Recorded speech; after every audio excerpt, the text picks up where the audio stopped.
نزول عیسیٰ علیہ السلام اور فتنہ دجال۔ حضرت ابو ہریرہ رضی اللہ تعالیٰ عنہ سے روایت ہے کہ رسول اللہ صلی اللہ علیہ وسلم نے فرمایا، اس ذات کی قسم جس کے ہاتھ میں میری جان ہے، وہ زمانہ قریب ہے، حضور فرما رہے ہیں وہ زمانہ قریب ہے کہ ابن مریم تم لوگوں پر حاکم عادل بن کر اتریں گے، صلیب کو توڑ دیں گے، خنزیر کو قتل کریں گے۔ اب یہ ذرا ذہن میں رکھیے یہ بات کہ جو اس وقت دنیا میں عیسائی ہیں نا، ان کا حضرت مسیح علیہ السلام کے ساتھ کوئی تعلق نہیں۔ یہ نام انہوں نے حضرت عیسیٰ والا رکھ کے عیسائی بنے ہوئے ہیں، وگرنہ یہ کہ حضرت عیسیٰ کی تعلیمات سے ان کا کوئی دور کا واسطہ بھی نہیں۔ پہلے تو وہ عقیدہ ہی دیکھ لیں ثالث الثلاثہ والا، پھر اس کے اوپر مزید جو ہے یہ کہ وہ شریعت جو حضرت عیسیٰ علیہ السلام کی تھی اس کو کینسل کر کے بیٹھے ہوئے ہیں، وہ بالکل ہی اس سے اچھا۔ پھر اور اب جو پروٹیسٹنٹس ہیں ان کا تو یہ تو یہودی کہلانے کے مستحق ہیں، یہ تو عیسائی ہیں ہی نہیں۔ لہذا اس وقت کی عیسائیت کی دو علامتیں ہیں، ایک ہے ان کا صلیب بردار ہونا، ان کی سب سے بڑی جو نشانی ہے وہ ان کی صلیب ہے کہ حضرت ان کا عقیدہ یہ ہے نا، سارا عقیدہ جو بنا کفارے کا وہ صلیب کی بنیاد پہ بنا۔ اور دوسری جو ان کی ہے وہ شریعت نہ ہونے کی علامت ہے کہ وہ خنزیر کھاتے ہیں۔ تو جب حضرت مسیح علیہ السلام آ کے صلیب توڑیں گے تو ان کا یہ عقیدہ توڑ دیں گے، اور جب وہ آ کے خنزیر کو حرام کر دیں گے تو شریعت نافذ کر دیں گے، جس کا مطلب یہ ہے کہ وہ مسلمان ہو جائیں گے، جزیہ موقوف کر دیں گے۔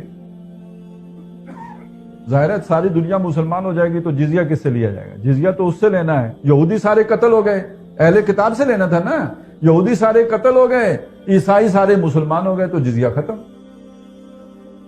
اور مال کی فراوانی ہو جائے گی یہاں تک کہ کوئی اسے قبول کرنے والا نہیں ہو، اتنی خوشحالی آئے گی۔ اس وقت ایک سجدہ دنیا و مافیا سے بہتر ہوگا۔ حضرت ابو ہریرہ رضی اللہ تعالیٰ عنہ سے روایت ہے کہ رسول اللہ صلی اللہ علیہ وسلم نے فرمایا، اس وقت تمہارا کیا حال ہوگا جب ابن مریم تم میں اتریں گے اور تمہارا امام تمہاری قوم میں سے ہوگا۔ وہ مسیح علیہ السلام اتریں گے، امام جو ہیں وہ نہیں بنیں گے، امام تمہاری قوم میں سے ہوگا، اور نماز کی امامت بھی تمہاری قوم کا آدمی کرے۔ یعنی تم اپنی فضیلت کا اندازہ لگاؤ، اپنا مقام اور اپنا مرتبہ پہچانو، اپنی خودی پہچانو غافل افغان۔ اللہ کے جلیل القدر رسول اتریں گے حضرت مسیح ابن مریم علیہ السلام، لیکن تمہارے امام کے پیچھے نماز ادا کریں گے۔ حضرت جابر بن عبداللہ رضی اللہ تعالی عنہ سے روایت ہے کہ رسول اللہ صلی اللہ علیہ وسلم نے فرمایا، میری امت کا ایک گروہ حق پر قیامت کے دن تک لڑتا رہے گا، وہ غالب رہے گا۔ پھر عیسیٰ ابن مریم اتریں گے اور اس گروہ کا امام حضرت عیسیٰ سے کہے گا نماز پڑھائیے، وہ فرمائیں گے نہیں، بے شک تم ایک دوسرے پر حاکم، تم ایک دوسرے پر حاکم ہو، میں تم پر حاکم نہیں ہوں، تم ایک دوسرے پر حاکم ہو۔ یہ وہ بزرگی ہے جو اللہ تعالیٰ اس امت کو عنایت فرمائے گا۔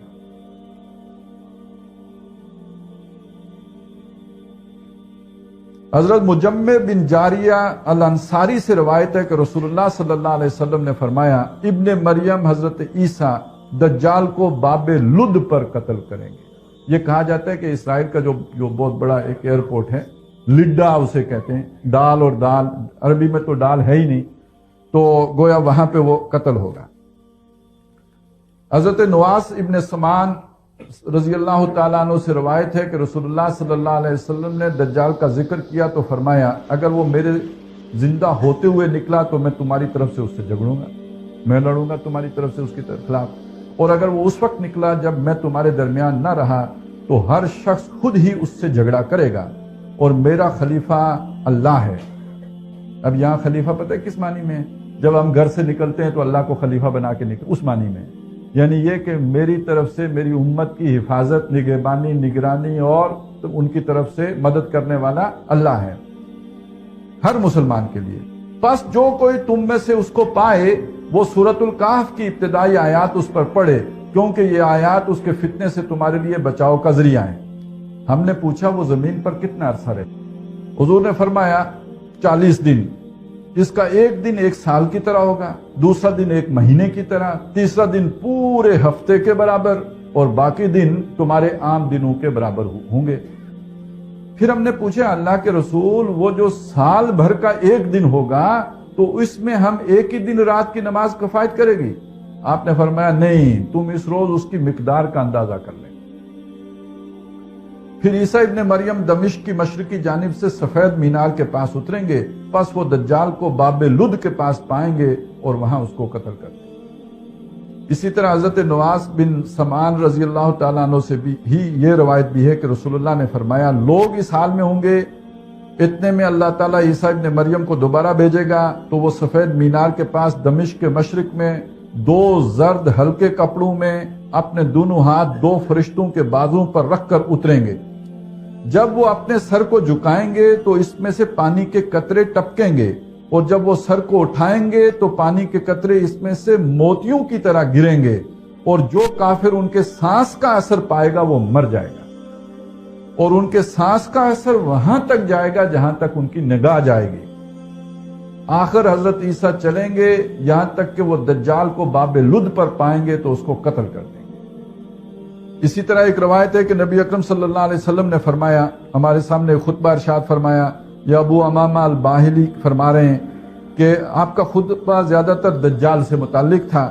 آپ نے فرمایا کہ دجال کا حال آپ نے ہم سے دجال کا حال بیان کیا اور ہم کو اس سے ڈرایا۔ فرمایا زمین میں کوئی فتنہ جب سے اللہ تعالیٰ نے آدم کی اولاد کو پیدا کیا دجال کے فتنے سے بڑھ کر نہیں ہوا، اور اللہ تعالیٰ نے کوئی نبی ایسا نہیں بھیجا جس نے اپنی امت کو دجال سے نہ ڈرایا ہو، اور میں تمام انبیاء کے آخر میں ہوں اور تم سب امتوں سے آخر میں ہو، اور دجال تمہیں لوگوں میں ضرور پیدا ہوگا، اس سے پہلے نہیں ہوا تو اب ضرور ہوگا۔ شریک بنت ابی عقر نے عرض کیا یا رسول اللہ عرب لوگ اس دن کہاں ہوں گے؟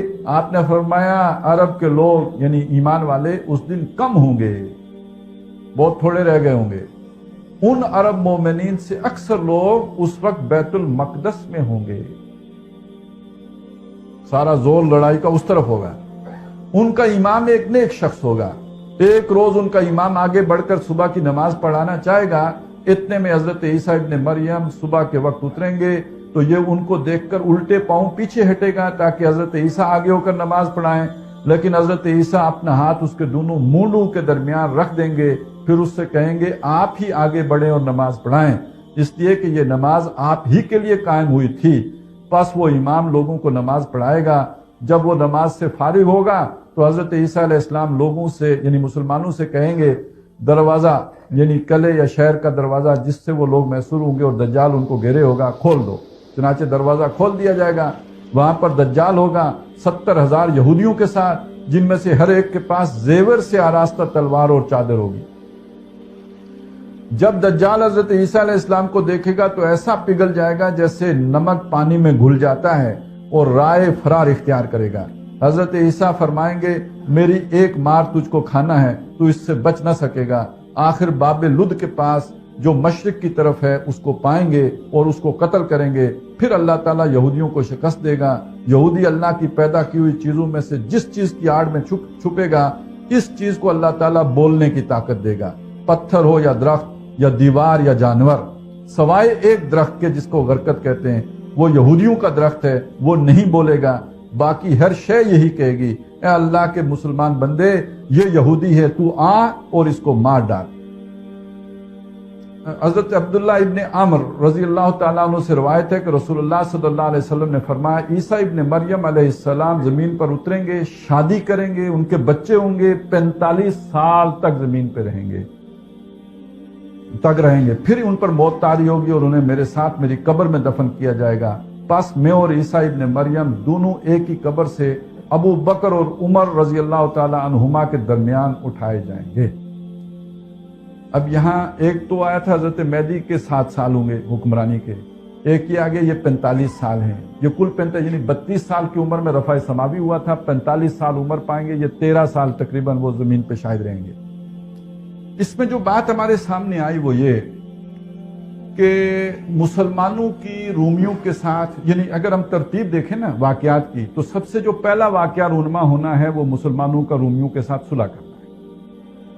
صلح ٹوٹے گی تب جب رومی مسلمانوں کے خلاف، کچھ اور روایات کو جمع کر کے دیکھیں تو 80 جھنڈوں تلے ایک فوج لے کر 80 جھنڈوں کے ساتھ ایک فوج لے کر آئیں گے اور ہر جھنڈے کے نیچے 12,000 کا لشکر 9,60,000 فوج کے ساتھ مسلمانوں پر حملہ آور.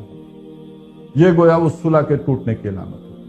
اب یہ جو جنگ چھڑے گی اس میں مسلمان اپنا دفاع کرتے رہیں گے، لیکن یہ کہ بہرحال بہت بڑی جانی نقصان اٹھائیں گے اور کرتے کرتے مدینے کے حد تک محصور ہو کے رہ جائیں گے. مکہ بھی شاید قبضے میں رہے، لیکن یہ کہ یہاں اس احادیث میں مدینے کا ذکر ہے.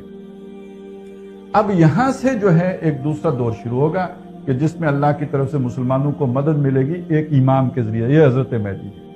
اب مسلمانوں کو آہستہ آہستہ جو ہے وہ یہ علاقے فتح کرتے چلیں گے. میں نے بہت سی احادیث چھوڑی ہیں، ان سے پتہ یہ چلتا ہے کہ یہ جو جنگ کا دور ہے اس میں اللہ تعالیٰ مسلمانوں کو فتح دیتے دیتے قسطنطنیہ تک پہنچاتے ہیں. جب مسلمان قسطنطنیہ پہنچ چکے ہوں گے تو یہاں پہ خبر آئے گی جو ہوگی جھوٹی، اس وقت غلط خبر ہوگی. وہ خبر یہ ہوگی کہ پیچھے دجال نکل آئے ہیں ہمارے گھر والوں میں اور ہماری بستیاں تاراج کر رہے ہیں. اب مسلمان وہاں سے واپس پلٹیں گے. خبر اس وقت جھوٹی ہوگی لیکن تب تک وہ سچ مچ نکل آئے گی. اب دجال کے مقابلے میں کھڑے ہوں گے، لیکن یہ کہ پھر یہ محصور ہوتے ہوتے بیت المقدس میں محصور ہو کے رہ جائیں گے. ہاں یہ دجال مکے میں بھی نہیں داخل ہو سکے گا، مدینے میں بھی نہیں داخل ہو سکے گا، لیکن اہل ایمان کا جو سب سے بڑا اکٹ ہوگا وہ بیت المقدس میں ہوگا. وہاں پہ مسلمان محصور ہو چکے ہوں گے. جب حضرت مسیح علیہ السلام اتریں گے وہ اس دجال کو قتل کر دیں گے، اسے قتل کر دیں گے. وہ ختم ہو گیا اور جو ہے وہ ایک جو مسلمانوں کو فتح حاصل ہو گئی. لیکن ایک اور مصیبت ٹوٹے گی، وہ یاجوج ماجوج کا فتنہ ہے. یاجوج ماجوج اس سے پہلے بھی آتے رہے، لیکن یہ کہ یاجوج ماجوج کا جو آخری خروج ہے وہ حضرت مسیح علیہ السلام کے دور. ان یاجوج ماجوج کا مقابلہ حضرت مسیح سے بھی نہیں ہوگا. وہ کوہ طور پہ جو یعنی پہلا مرحلہ مدینے کا، دوسرا بیت المقدس کا، تیسرا فتنہ جب آئے گا تو کوہ طور پہ جا کے پڑا. اب اللہ تعالیٰ کسی کیڑے کو وائرس کہہ لیں، کوئی ایسا وائرس آئے گا کہ وہ یاجوج ماجوج کو جو ہے وہ سب کو ہلاک کر ڈالے گا. پھر بڑی بارشیں ہوں گی، وہ دلا جائے گی زمین، ان کا گند صاف ہوگا اور کل روئے ارضی پر اللہ کا دین غالب ہو جائے گا. ہر طرف برکتوں کا زور ہو جائے گا. آسمان اپنا خوب برکتیں نازل کرے گا، زمین اپنے ساری جو ہے خزانوں کے منہ اگل دے گی، اور پوری دنیا میں محمد الرسول اللہ صلی اللہ علیہ وسلم کا وہ جو نظام عدل ہے، دنیا کو عدل سے بھر دے گا جیسے ظلم سے بھری ہوگی. اس طرح پوری دنیا میں عدل و انصاف ہو جائے گا. یہ ورلڈ آرڈر پوری دنیا میں آئے گا.